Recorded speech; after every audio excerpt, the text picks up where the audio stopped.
So a little while ago, I got this all metal and carbon fibre Banggood special crawler. And the thing that is most special about it are these portal axles. So if you don't know what a portal axle is, on a standard axle, the centre line of the axle is in the same place as the centre line of the wheel. On a portal axle, the actual axle is raised up above the centre line of the axle, giving you a lot more diff clearance. So if we look at a standard axle, this screwdriver here, it won't even go underneath the diff pumpkin.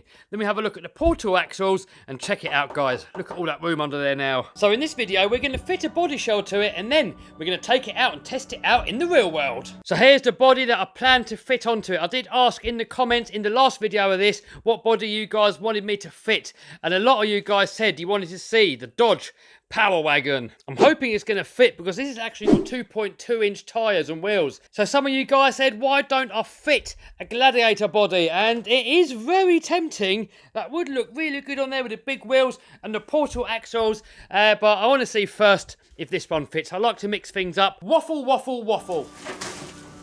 So first of all, we've got to cut out the bodies. I've got to cut all this lot off. So I'm going to go around it first and roughly cut it. And then we're going to go in afterwards and cut it nicely. So I'm going to use these body scissors here. And I'm going to put a link to where you can get these scissors from down below. And there's also going to be a link down below if you want to know any more info about this truck here and where you can get one from.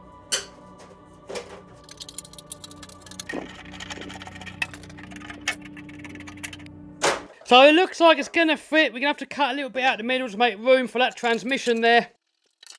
So I want to get this body to sit down as low as I possibly can. And on the back here, look, the shocks are actually hitting the body and stopping it. So I've got these adjusters here, look. So these are supposed to be for an axial SEX10 really, but you can bolt them onto there and change the shock position. So if I can move the shocks further forward, it's going to get them away from the body. We can get the body lower down. I know a lot of people say, Kev, just put the body up higher. But I just don't like to look at my crawlers when the bodies are up high. I did the same thing on my Chevy C10. I kind of want the bottom of the body to be as close to the bottom of the chassis as possible. That's just the way I like it. If you like your bodies high, then you can mount your body high in your car. I like my bodies low, so on my cars, I'm mounting my bodies low. Each to their own. That's what makes a hobby good. Boom! Perfect. So now, as you can see, we've got the body all the way down to the body post. It's sitting nice at the front. We've got the bottom of the body roughly the same height as the bottom of the chassis. I've still got these side guards here that I've got to fit. I changed the angle of these slightly because the way that I had it originally, it was still hitting the top of the bed, and I had to run a drill bit through these two holes here just to give it enough clearance for it to bolt on. But as I said, these are really made for an SCX10. Oh, right, so I've just been doing a little bit more work to it off of camera. I've got the body shell temporarily mounted. I think this is the height that we're going to go with. I've got the rear mount mounted as low as I possibly can. And I actually drilled another hole through the mount so I can actually make it go down another notch. I've put this bumper here that comes with the actual crawler on the front. I think this was really supposed to be the rear bumper. I don't know, it seems to look better on the front and it looks like it fits on there perfectly. And coming onto the rear, the bumper actually wasn't long enough, so I put a couple of spacers in there to space it out a little bit. And for now, I'm going to leave the bumper off. This looks a little bit too wide. So I've got this plate here that's going to protect the back of the body, and I may in future make something to go over the top of there. It shouldn't be too hard. Cut a couple of coils off of the springs just to try and lower it slightly, because I think that these cars look a lot nicer when they're not excessively jacked up. Then I've got the light buckets here, they've got a screw on there, and paint wise I'm going to paint it this colour here, which is the same colour as this TRX4, and then I'm going to do all the sides here in black. So next I've got to rough up the inside just so the paint's got something to stick to. Then I've got to go ahead and degrease it. I like to use bearing blaster, or sometimes I've also used brake cleaner, but you want to make sure whatever you use, it doesn't affect the plastic, or you could just wash it with hot soapy water. Then we're going to stick on the masks. I'm going to stop waffling and just crack on with it.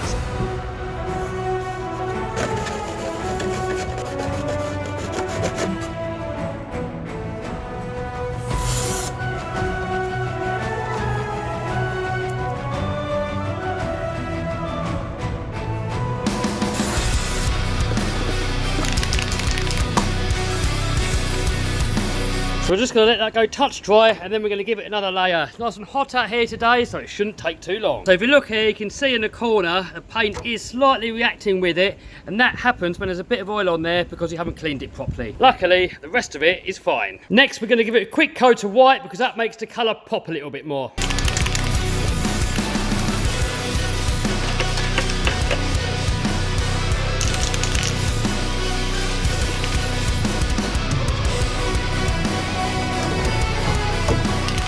So next we've got a little bit of tinting spray for the windows.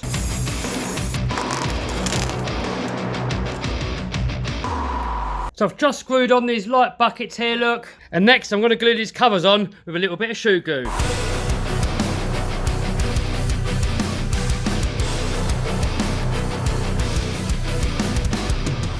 So next I'm going to go and get some drywall tape and I'm going to stick it to the areas that I think may be a weak spot and then stick it on with this shoe glue. So if we have a look at this body here, we can see around the back of the bed it kind of gets slaughtered all the way around here where it's joined, but the front of it actually looks like it's held up pretty good, and the same on that one up there.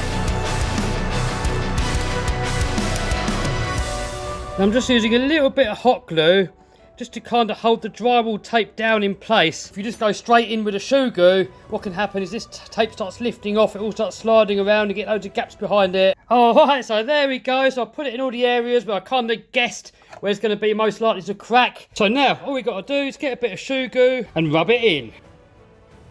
Boom! There we go, all bolted together, it's all dried. What do you reckon, guys? I reckon that looked absolutely epic, but I'm not sure if these red wheels actually go with it. So I might swap it over to these ones here. Guys, she is ready. What do you reckon? In my opinion, I know I always say it, but I think this really does look epic. I really am a fan of these classic bodies, and this possibly my new favourite. What do you reckon, guys? Give me a comment down below. I mean, it's going to sit a little bit lower once the batteries are in there. I mean, check it out, guys. That's enough waffle. Let's go and play. So here we are at the Paddlesworth RC track. Here we have a great big crawler course, and I've just actually finished running this 6x6 round there. So if you haven't seen that video, that might be before or after this video, whichever way, then you can see which is better, this or this.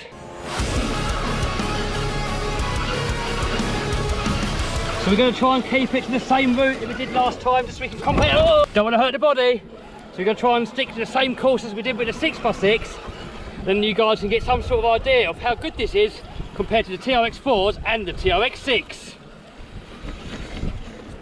I don't want to roll it over, I don't want to hurt the body.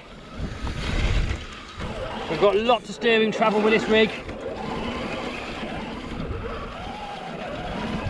So far it's taken everything on easily. I'm trying to do it one-handed here, which is a little bit difficult because my thumb is not quite long enough.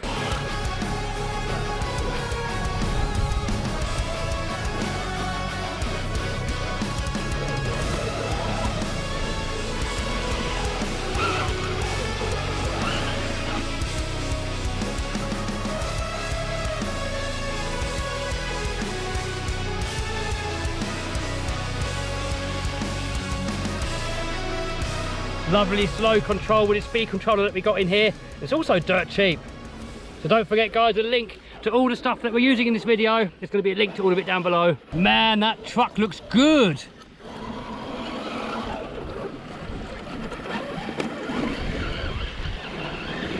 Uh-oh.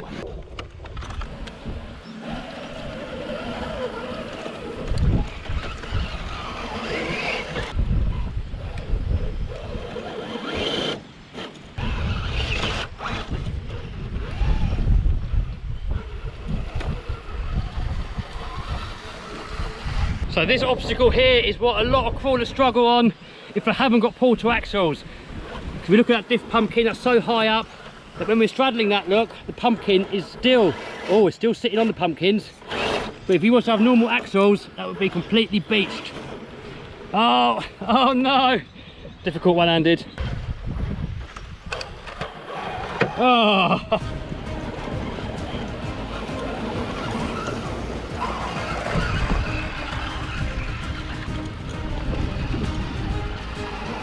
Guys, let's check out the beautiful weather.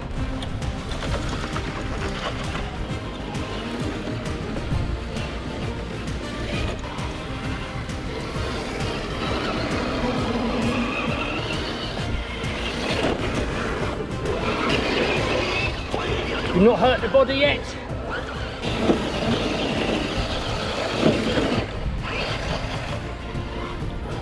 So here we are coming up to the hill climb. Can it do it?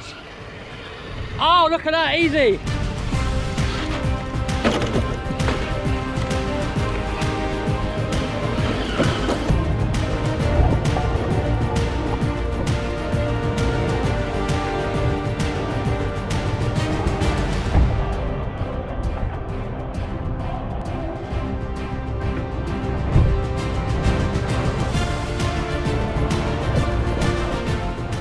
So this here is what everybody struggled on earlier, and only really the 6x6 got up it easily.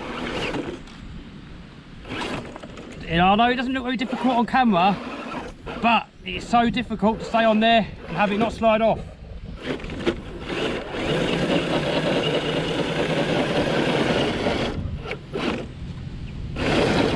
Oh, hand to God. It's quite narrow, and now we've got the tyres muddy.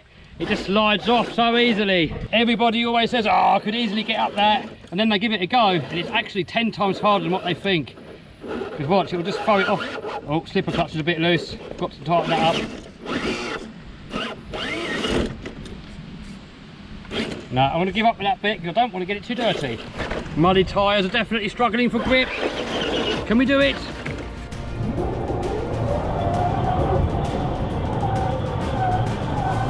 Look at our axle articulation, we've got the flex going on, and we're through.